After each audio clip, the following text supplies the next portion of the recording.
Welcome. This video discusses how to define your products within the Facebook local currency payment system. One of the first things you need to consider when designing your local currency payments implementation is exactly what products you are going to offer to the user. It sounds obvious, but there are a number of nuances that require thought before diving in. The Facebook payment system broadly divides products for sale into two categories: in-app currency and in-app items. These are defined in largely the same way. You create an Open Graph object on the web with details about your product. Facebook will then cache it so we can provide a really fast checkout experience for the user.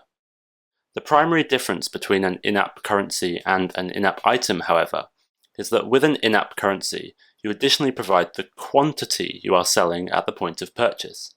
Facebook uses this quantity, combined with details you've provided about an individual unit of your currency, to establish the final price charged to the user. To better illustrate this, let's look at an example.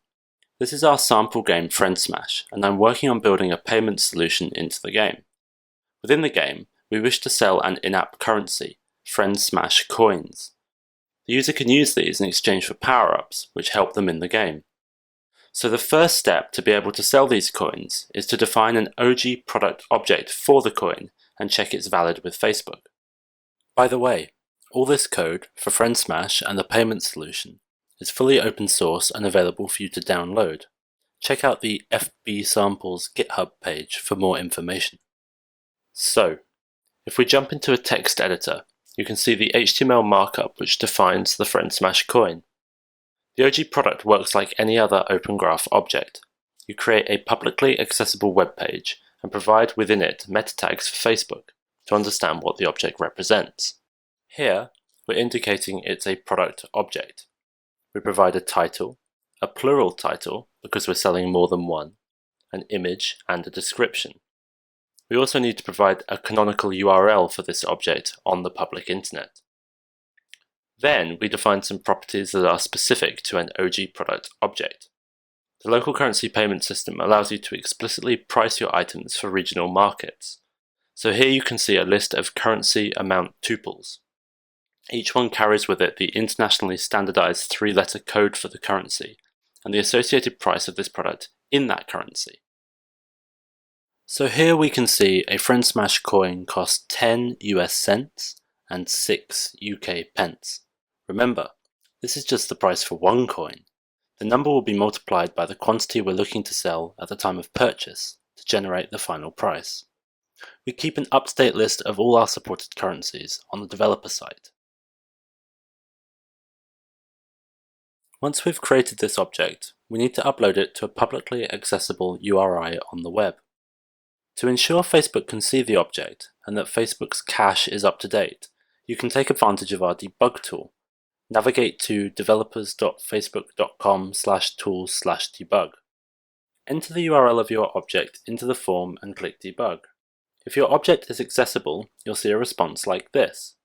This indicates Facebook successfully fetched your object and added it to its cache. Now, when you come to sell your product, Facebook can render the pay dialog instantly without having to contact your server. This makes the checkout experience for the user as fast as it can be.